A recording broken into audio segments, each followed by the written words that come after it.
What up, dudes? It's Gaz, and welcome to the Hot Tub Garuda Helminth build. Oh wait, no, that's not what's today.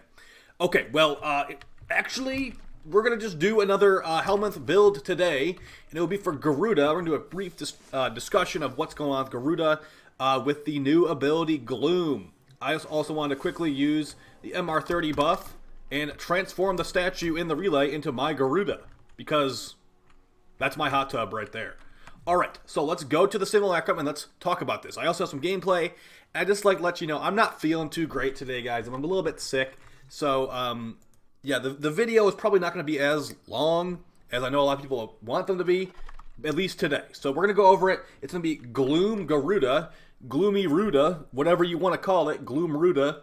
And yeah, we're going to talk about just, how it's just straight up a huge upgrade from her normal 2, and it accomplishes a very similar situation. Although Gloom does have a pretty big downside, in my opinion, compared to Garuda's normal 2. Before we get into it, make sure you are subbed to the channel and hit that like button and all that, the stuff. The stuff indeed. Alright, so Gloom from your boy Sevagoth. My favorite male frame Sevagoth, my favorite female frame Garuda, as long as Saren is not the club, is actually going to be a good combination here. So what Garuda's normal 2 usually does, it's called Blood Altar. You'll charge an enemy, stun them, make them take percent damage over time. I think it's like true damage or something like that too. And you can have up to 3 blood turrets at a time. We're going to replace that with Sevagoth's Gloom ability, which will create a slowing aura around you, which will make you lifesteal from all damage. So abilities and weapons. This will also work on your teammates as well. It also slows enemies down. With my not even changed at all tanky Garuda Umbra build, it's 61% slow. And the range is actually a little bit low. I would love to fit some more range in my Garuda build somehow. But the really good synergy here is since this drains energy over time and heals you, and then her third ability, Bloodletting, will reduce your health but give you energy back. This is basically an endless loop right here.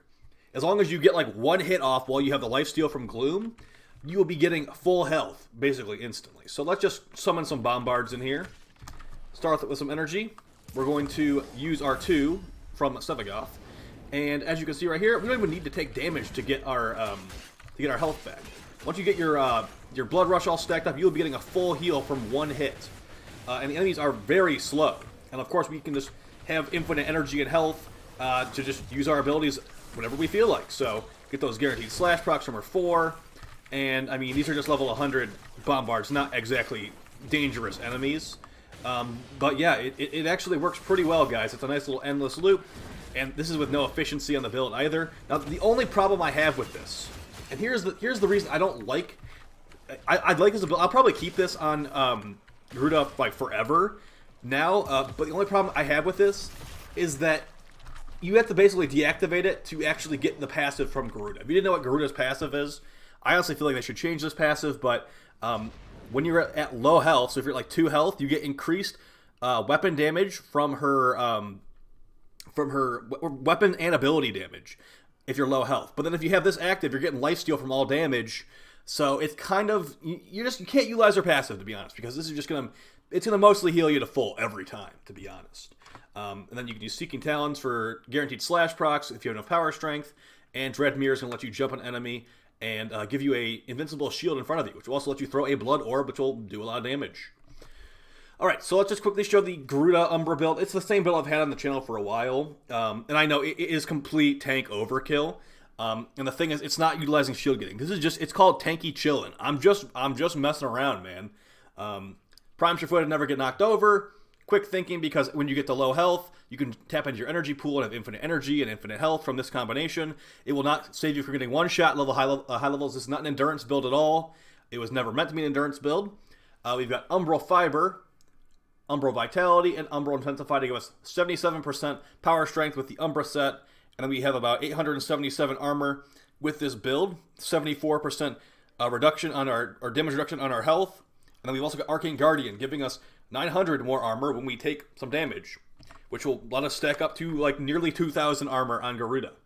We could definitely go down the Mecha set bonus route with the Mecha Empowered, and it definitely is ridiculous amounts of armor, but I mean, I don't always do that, to be honest, so we're not going to exactly show that in this video. Although, we do have plenty of videos of Mecha Empowered Garuda on the channel. Adaptation is going to make it so we have damage reduction against certain damage types once we get shot enough. Natural talent, I honestly feel like this is like the most important mod on Garuda, as her ability casts are very long, especially her 4. You are seriously stuck in the animation for a good chunk of time if you're not running natural talent, so I'd highly recommend it. But the thing is, I was mentioning earlier, I want more range on this build, kind of. This would probably be one of the slots you'd potentially put the range on. Or if you feel like the duration, you don't need duration, you could maybe put duration up here where we have prime continuity. Although I find the duration pretty important, as the 10-second duration on the slash proc debuff at base I find very low. So it's honestly going to be up to you guys, and keep in mind the efficiency calculation for Gloom does take into account a duration as well. But with this, with your 3, you don't really need to have efficiency on the build. Yeah, a tank overkill build with a little bit of duration and casting speed thrown in the mix, and of course Prime Flow. With all this stuff relying on your energy bar and even quick thinking, Prime Flow is going to be a big upgrade to your energy.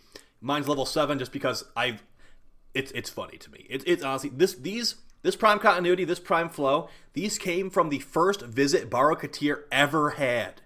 I just don't want to touch them. It's nostalgic to me, and I know it would be a huge upgrade if I upgrade these fully, but I also don't really care. If you were to fully upgrade these, you're going to want to run a lower rank adaptation for sure. And it's totally fine to have a lower rank adaptation, like maybe like rank like 4 or something like that. You'll save on some endo, and you can max out your mods very easily in that case. But for the purpose of this, yeah, so let's just quickly, let's summon in some heavy gunners. You know, they're going to shoot us a bunch more, not just big chunks of damage like the bombards. Then we'll get some gameplay on the screen. Like I said, guys, I'm feeling I'm feeling under the weather. How about that's the way you're supposed to say it.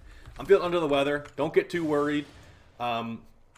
But yeah, these enemies are slow by 61%. Like I said, I'd love to run a little bit more range on here, as like, you know, when you're running through a mission, you might want to like, you know, bump up that range a little bit just as you're running through. So we get a little bit lower health here. Hit them once, should be like nearly a full heal. Of course, a nice thing about this is that you can use Garuda slash proc attacks to get actually healing from that as well, as they're taking damage from the slash procs. Keep in mind, they do have to be in the radius of the Gloom for you to be healing from it. And someone was actually trying to tell me that they stealth nerf Garuda's 4. That I have not noticed specifically, but at the same time, I wouldn't be surprised. They said, people have been telling me that the range on Garuda's 4 has actually been nerfed at full charge. I haven't, to be honest, I usually subsume off Garuda's 4. So I'm not the right person to ask about that. As someone that usually subsumes off Garuda's 4, it's really, I hope if you are someone that noticed that, hopefully you can bug report it or something along the lines of that, so we can actually get it back to the way it was before. But you know, yeah, the good old combo for Garuda: you use your 4 to debuff them, use the blood orb from your 1 to one-shot them with a guaranteed slash proc. And of course, she's going to scale really well. Like, let's use our 4 with the Epitaph, which is one of my go-to condition overload guns at this point. This is a CO procer build, or primer build, so it's not exactly going to be top tier for that. Alright, so we showed the Garuda build, Epitaph build. I mean, we have an Epitaph video. It's just multi-shot, status chance, viral heat. The heat's good for CCing enemies while they're in the Gloom. And then we got the Guandao Prime. I was actually not running a Bane mod there, just because I felt like it. But yeah, you know, range, attack, speed, Riven, Blood Rush, Weeping Wounds. You know how it basically is at this point. No elementals and condition overload. Let's just quickly get into some gameplay here before I send you on your way, and hopefully you found this helpful. Now, here's a quick discussion on the Gloom ability. I find Gloom to be one of the strongest Helminth abilities in the entire game. Its versatility and overall usefulness and ease of use, it just makes it a very high tier choice. I'm going to say it's going to be in like the top 5 Helminth abilities in the entire game on almost every frame, guys. So you can run it on Anaros, you can run it on Saren, you can run it on whoever, like really, like you can run it on Grendel. I bet it'd be good on Grendel. He has a big health bar. Doesn't really have any, his CC is eating. So, you know, Spectrosiphon is probably my favorite on Grendel though, to be honest. But yeah, as you can see right here, like it's pretty effortless. Now, something you do want to keep in mind with Gloom is that since the enemies get slowed down, it might reduce your kills per second in survival, as enemies are going to be maybe potentially stuck in a hallway, slowed down by a good chunk from your Gloom. and you know, that potentially could hurt your kills per second and make the enemies not drop as much life support because your kills are lower. That's one of the only issues I have with Gloom, technically. Because like you could make, since they haven't, like the subsumed version of Gloom is exactly the same as it is on Sevagoth. It's actually like, it's hilariously strong. I honestly thought they were going to nerf the subsumed version of Gloom, like maybe reduce the slow, maybe make the drain more aggressive, because it makes Sevagoth less special that everyone has this insane ability. Because it really is, especially for the current melee priming meta, new core meta of the game currently. Gloom is a top tier ability for this. And the lifesteal is not even the important part. Funny enough, like it's okay for it's really nice for Garuda actually, as it lets you use your ability spam combo a lot easier. But yeah, it's the slow really. It's the slow and the constant CC that is actually so top tier about this ability. When you combine it with like other stuns, like from Banshee or from, you know, like maybe whoever. Like I mean. You basically okay, here's a challenge for you guys. In the comments section, if you can think of a frame that does not benefit from Gloom, and there's just like some Helminth ability that's just like so much better than Gloom, and like I know it's not the top tier choice for every frame, but it's a good choice for every frame.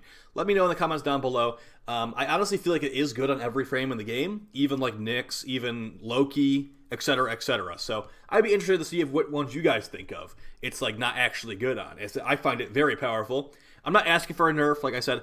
I'm not asking for a nerf. It makes Sevagoth feel a little bit less special, in my personal opinion.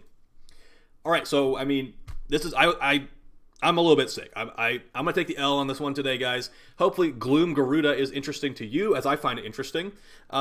Here's the thing I probably should have gone in more as well. I feel like this is unfair to Garuda's Blood Altar. Blood Altar, it's got such a tiny radius, and it like you use it and it just sits in that spot. I feel like Blood Altar should get a buff or an augment mod, maybe. Make it an augment mod where like enemies or allies that are inside the Blood Altar are immune to status, or it makes the Blood Altars into slash traps. If an enemy walks into the Blood Altar, they take like a gigantic slash proc depending on their health, their maximum health. Like Blood Altar feels like a weak ability now. It always have not felt like an amazing ability, but here's the thing. The thing about Blood Altar is that it's actually going to scale off of missing health percentage, how much it heals, and Gloom heals off of how much damage you're dealing. And we deal a lot of damage in this game. So it doesn't matter that it's a percent of your missing health. Gloom is probably going to always heal more. Now, of course, when I was in the simulacrum right there and I was like not having my blood rush stacked up, it was probably healing like 7 or 8 damage. So in that situation where you're not stacked up, not doing your full damage, it doesn't heal that much. But that's, as you can see in the video gameplay right here, I'm not even taking damage in the first place. So yeah, it's overall better in this situation, which this is the situation a lot of people are in playing this game. You know, playing an endless mission, killing lots of enemies, etc., etc. So I'll talk to you guys next time. Hopefully you found it helpful, and I'll see you in the next video. Peace.